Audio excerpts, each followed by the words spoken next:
우리가 또 인하우스 개발을 내가 직접 요리하는 것에 우리가 비출 수가 있고요. 그리고 이제 랩핑한 솔루션이나 패키지 솔루션을 전문점에서 내가 사 먹는 걸로 많이 비유를 합니다. 그리고 요즘은 또 전문점에서 사 먹기에는 또 코로나 문제 때문에 집에서 많이 해 먹는데, 내가 어떤 레시피를 연구를 해서 집에서 요리하기보다는 요즘 이제 밀키트라는 것들이 나오죠. 그래서 이런 밀키트는 그냥 그 키트 내에 나와 있는 그 조리법 그대로 전문점에서 맛있게 여러분들 드실 수 있는 것처럼 상당히 패키징이나 랩핑이 굉장히 잘 되어 있습니다. 자, 이 비교를 한번 해봤습니다. 어떤 비교? 요리에 대한 그 재료를 준비하고, 제가 또 요리를 하면서 뭐 가스 불 같은 거 뭐 이런 것도 사용을 할 거잖아요. 그래서 제가 투입한 어떤 비용 뭐 이런 거를 다 한번 계산을 해봤습니다. 그래서 크림 파스타를 집에서 직접 요리를 해보니까 야, 정말 만만치 않은 비용이 들어갑니다. 정확하게 54,600원 이 비용이 들어가더라는 거죠. 그러면 이거 2인분 제가 준비하는데 54,600원 들었어요. 근데 이거 전문점에서 사 먹는 거를 해보니까 가격 태그는 2인분에 45,400원인데, 근데 이 돈 주고 여러분들 안 사 먹죠. 대부분 이제 프로모션을 합니다. 그래서 절반 프로모션에서 27,200원. 그리고 여러분들 밀키트를 구매하면요, 이거보다 좀 더 싸게 한 2만 원 안 되는 비용으로 또 밀키트를 구매를 해서 여러분들 집에서 쉽게 요리를 해 먹을 수가 있습니다. 자, 왼쪽을 우리가 견져보면 SI를 한다고 생각하시면 되고요. 오른쪽이 바로 랩핑한 솔루션 혹은 패키지라고 여러분들이 생각을 하시면 되겠습니다. 전적으로 여러분들이 직접 요리하는 것보다 이렇게 전문점에서 사 먹거나 밀키트를 이용하는 것이 훨씬 가격이 쌉니다. 그리고 크림 파스타 직접 요리하니까 여러분들 맛있던가요? 저는 개인적으로 정말 제가 만들어도 너무 맛이 없더라고요. 면이 뭐 팅팅 불거나 덜 익거나 둘 중에 하나입니다. 자, 그리고 이런 생각을 많이 할 겁니다. 자, 그러면 K8에서 솔루션들이 가만 보니까, 그리고 요즘 나오는 이 클라우드 관련한 솔루션을 보니까 오픈소스를 와가지고 다 조합을 했더라.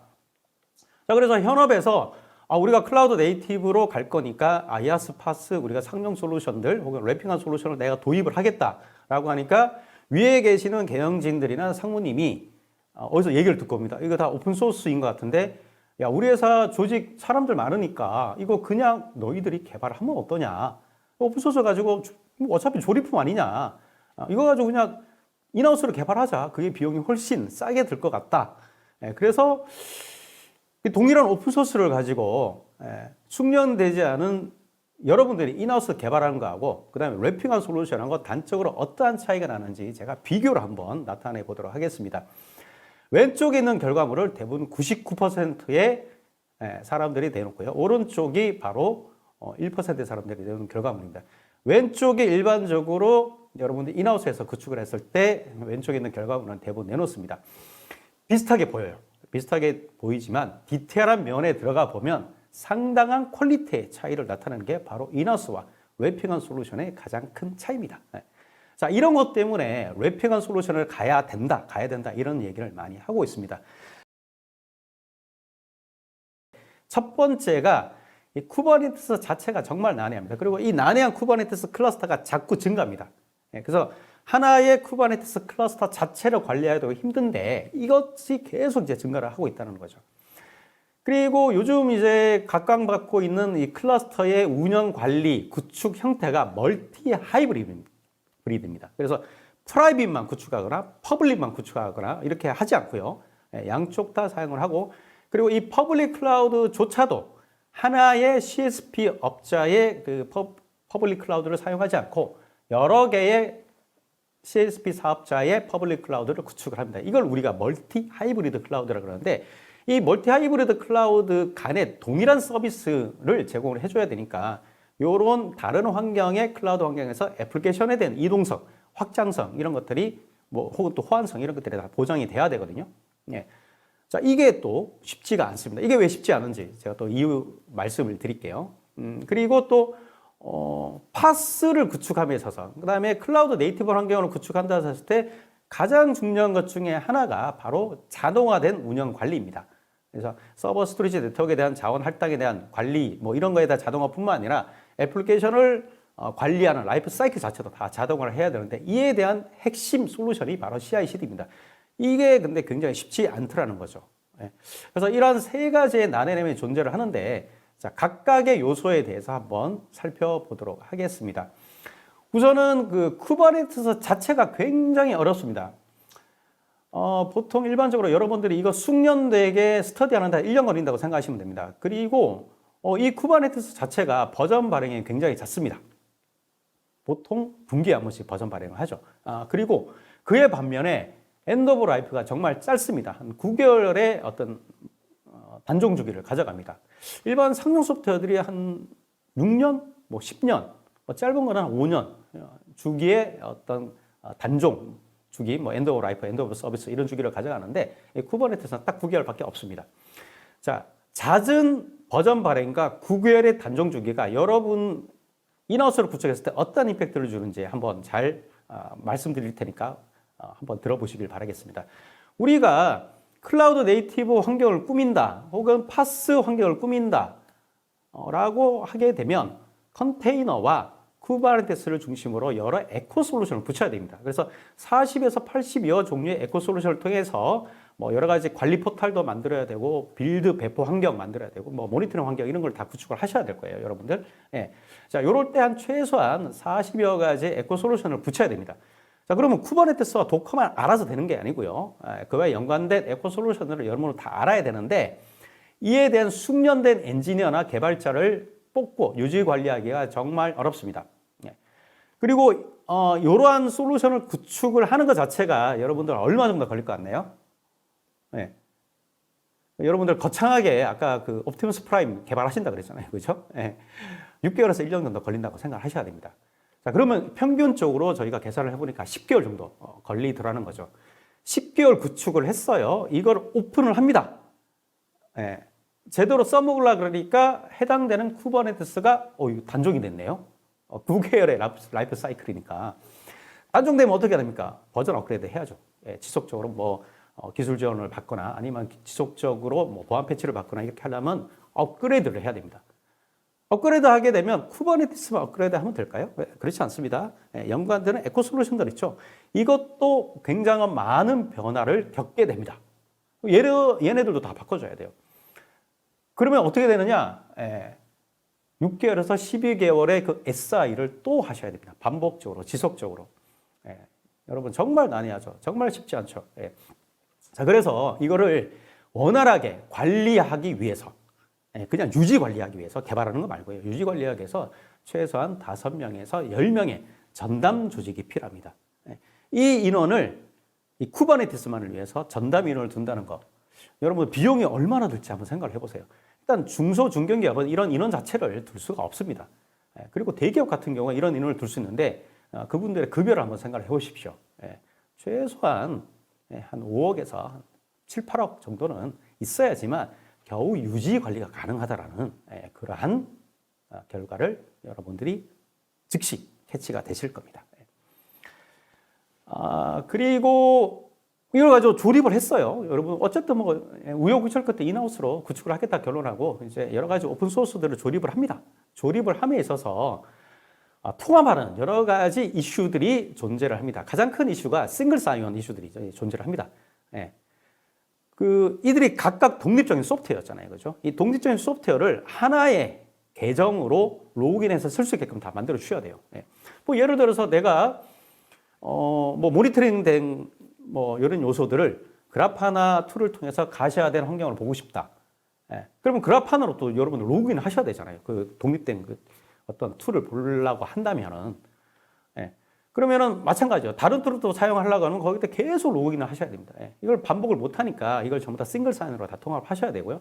그리고 40에서 80여 종의 오픈소스 이 솔루션들이 다 각각의 라이센스를 가지고 있습니다. 뭐 아파치 라이센스가 있을 거고, GPL 라이센스가 있을 거고, 더욱더 강화된 AGPL 라이센스가 있을 거고, 굉장히 많은 뭐 오픈소스 라이센스들이 존재할 건데, 이들 간에 호환성이 있습니다. 라이센스에 대한 호환성. 예를 들어서 아파치 라이센스와 뭐 GPL 라이센스로 서로 혼용이 돼서 컴바인해서 개발을 못한다. 이런 규정들이 다 있단 말이에요. 그래서 이런 라이센스에 대한 호환성, 그 다음에 컴플라이언스 이런 걸 규정 준수를 다 하는지 여러분들 전부 다 체크를 하셔야 됩니다. 그리고 여러분들이 이제 이런 K8에서 솔루션 기반으로 파스 환경을 꾸렸다 그러면 여러 부서에서 각각 어떤 자원, 환경을 할당받았을 텐데 보안 유지나 이런 것 때문에 멀티 테넌시 환경을 제공을 해줘야 됩니다. 어떤 부서는 뭐 A라는 기능만 필요하고 어떤 부서는 BC라는 기능만 필요할 거예요. 예. 그리고 애플리케이션도 마찬가지로 기능 각각의 부서마다 다른 환경, 다른 어떤 애플리케이션 할당받기를 원하죠. 자, 이럴 때 멀티 테넌시를 지원을 해야 되는데 이런 오픈소스 컴포넌트들이 멀티 테넌시를 지원하지 못하는 오픈소스 컴포넌트들이 의외로 굉장히 많습니다. 이들을 다 멀티 테넌시 가능하게 또 여러분들이 또 터치를 해주셔야 됩니다. 네. 그리고 이들을 하나의 창에서 다 전부 다 일관된 어떤 환경으로 모니터링하거나 관리하기엔 화면 통합에 대한 개발 뭐 이런 요소들도 필요할 겁니다. 네. 각각의 솔루션마다 창을 뭐 물론 여러 개 띄워서 할 수도 있겠죠. 그래서 인하우스에서 개발한 어떤 고객사를 가보면 8개에서 10개 정도 창을 띄워서 막 운영을 하시더라고요. 그래서 창 왔다 갔다 하다가 뭐 나중에 이제 굉장히 많은 혼동을 불러일으키기도 합니다.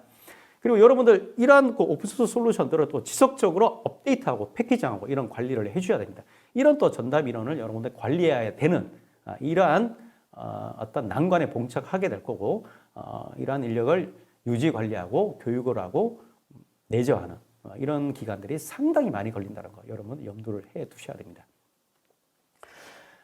자, 그리고 또 이러한 그 K8S 자체 클러스터가 제가 자꾸 증가된다고 말씀하셨죠. 그래서 여러분들 제가 말씀드리는 걸 요약을 하면요. 이렇게 이제 컨테이너와 쿠버네티스 기반으로 플랫폼을 뿌리려고 했었을 때 여기 부가적으로 대표적으로 어떤 솔루션 얹어야 되냐? 저장소 만들어야죠. 그 다음에 네트워크 인터페이스를 위한 CNI 구축하셔야 되죠. 그 다음에 퍼센서스 볼륨을 만들어서 데이터를 저장을 하기 위한 CSI 뭐 이런 것도 여러분들 구성을 하셔야 되고 그 다음에 애플리케이션 로그, 그 다음에 시스템 로그를 중앙에서 관리하기 위한 로깅 환경 꾸리셔야 되고 모니터링 환경 꾸리셔야 됩니다. 통합으로 어떤 계정 관리를 할 수 있는 환경 다 꾸리셔야 됩니다. 어떤 멀티 테넌시를 위해서. 그리고 이제 CI/CD 환경 여러분들 다 구축을 하셔야 되고 전체적으로 모니터링하고 관리를 하기에는 대시보드 다 꾸리셔야 돼요. 네. 자, 요렇게 꾸리는 것 자체가 유지 관리하는 거 제가 힘들다고 말씀드렸죠. 근데 이게 클러스터가 요런 걸 여러 개 만들어야 됩니다. 예. 부서마다 클러스터를 주세요라고 하는 데가 굉장히 늘어나고 있고요. 그리고 일반적으로 우리가 이제 큰 기업이나 금융권 가보면 개발계, 스테이징계, 운영계 이렇게 운영을 하는데 망 분리를 통해서 서로가 서로의 어떤 망을 접근을 못하게 막아놓은 데가 많습니다. 자, 그러면 쿠버네티스가 하나의 클러스터에서 관리를 하려면 이들이 하나의 망으로 다 네트워크 세그먼트가 더 동일하게 구성이 돼야 되는데 그렇지 못하고 중간에 파이어월이나 망 분리를 통해서 망이 완전 다른 경우 별도 쿠버네티스 클러스터를 다 만들어야 되거든요. 네. 왼쪽에 싱글 클러스터를 만들어야 되는 이러한 노고를 여러 쿠버네티스 클러스터 환경에서 구축을 하셔야 되고요. 그리고 이렇게 프라이빗에서 굉장히 고생해서 구축을 했는데 갑자기 이제 경영진들이 결정을 하죠. 어떤 결정을 하느냐? 야, 퍼블릭으로 가자! 이렇게 결정을 하는 겁니다. 퍼블릭 CSP 사업자들이 또 나름대로 쿠버네티스 서비스를 제공해 줍니다. 뭐 EKS, AKS, 뭐 네이버 같은 경우는 NCP 막 이렇게 막 서비스를 막 제공해 줍니다. 예. 뭐 거기다가도 또 별도의 쿠버네티스 클러스터를 또 꾸려야 되는 거예요. 예. 정말 미칠 노릇이죠. 예. 자, 그리고 이러한 그 쿠버네티스 클러스터 여러 개 꾸렸을 때 어떠한 이슈들이 존재하는지 제가 한번 정리를 해봤습니다. 각각의 클러스터마다 접속 권한과 계정을 다 설정을 해줘야 돼요. 예. 그리고 각각의 쿠버네티스 클러스터마다 전부 다 저장소 관리도 해줘야 됩니다. 백업 관리 해주셔야 돼요. 그리고 각각의 클러스터마다 FF를 해야 되는데 클러스터에서 클러스터로 FF는 또 안 됩니다. 네, 쿠버네티스가 그런 특징을 가지고 있어요. 자, 그러면 A 클러스터에서 B 클러스터로 뭐 개발계에서 개발된 거를 운영 클러스터로 배포를 하려 그러면 별도의 어떤 CI/CD를 여러분들 또 개발하셔야 되거나 구축을 하셔야 됩니다. 예. 그리고 또 이 퍼블릭 클라우드 사업자들 간의 관리 방식이 다 달라요. 예, 심지어 버전도 다 다릅니다. 즉 일관되지 못한 어떤 버전 관리와 일관되지 못한 구성 컴포넌트를 가지고 여러 개의 쿠버네티스를 여러분들이 관리를 해야 되는 지옥을 여러분들이 경험하시게 될 겁니다. 예. 여기서 가장 최악은 뭐냐면요. 버전 관리입니다. 버전 관리. 쿠버네티스가 제가 말씀드렸죠. 9개월 되면 엔드 오브 라이프가 돼버린다고. 근데 이거 버전 업그레이드를 하셔야 돼요. 근데 버전 업그레이드를 대부분 못하는 경우가 많습니다. 그리고 CSP 사업자들이 제공해주는 쿠버네티스 버전이 다 다릅니다. 이거 정말 미칠 노릇이죠. 예. 그래서 이게 온디맨드에 의해서 쿠버네티스 클러스터를 구축을 하다 보니까 시기마다 버전이 다 상이합니다. 그리고 이 버전 업그레이드 하려고 그러니까 서비스의 다운타임에 대한 여러분들 우려가 굉장히 많이 존재를 하고 있고요.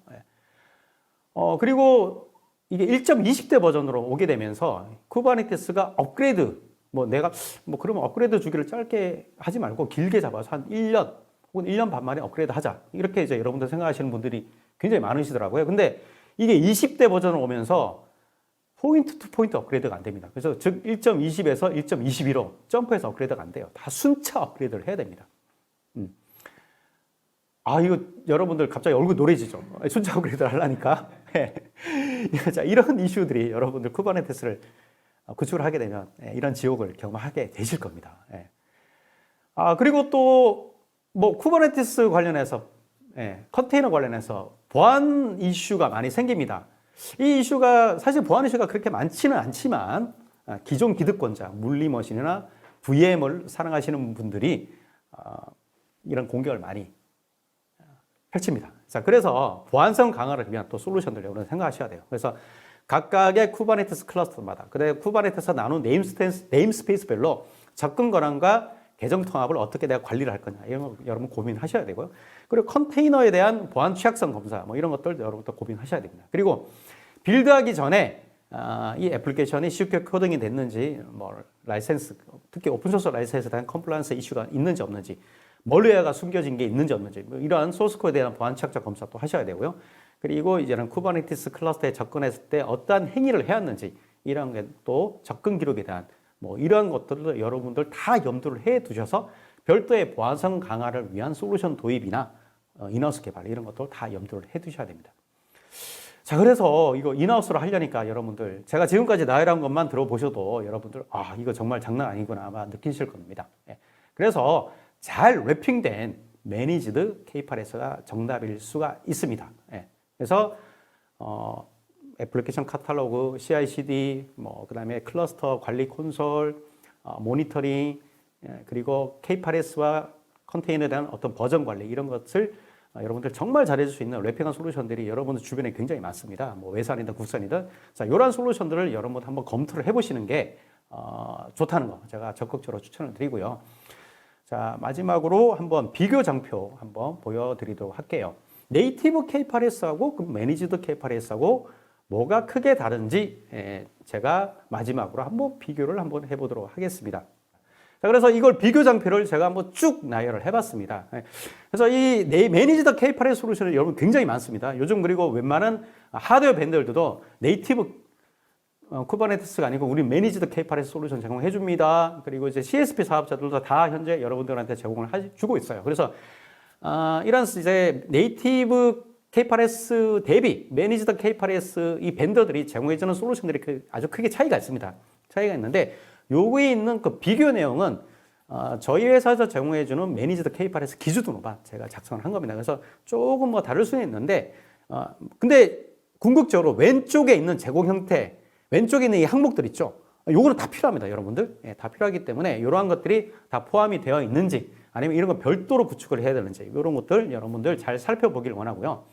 구축 기간 보면 매니지드는 그냥 하루 이틀이면 다 끝납니다. 그리고 매니지드는 전담 인원 필요 없어요. 사실 거의 필요 없고 그 해당 벤더한테 맡기시면 다 되고요. 자, 이걸 마지막으로 이제 평균 5년간 총 소요 비용을 여러분 생각을 해본다면 100대 40입니다. 확실히 매니지드가 훨씬 저렴한 비용으로 더 퀄리티 높은 케이크를 여러분들 맛볼 수 있다는 거 여러분들 생각하시길 바라겠습니다.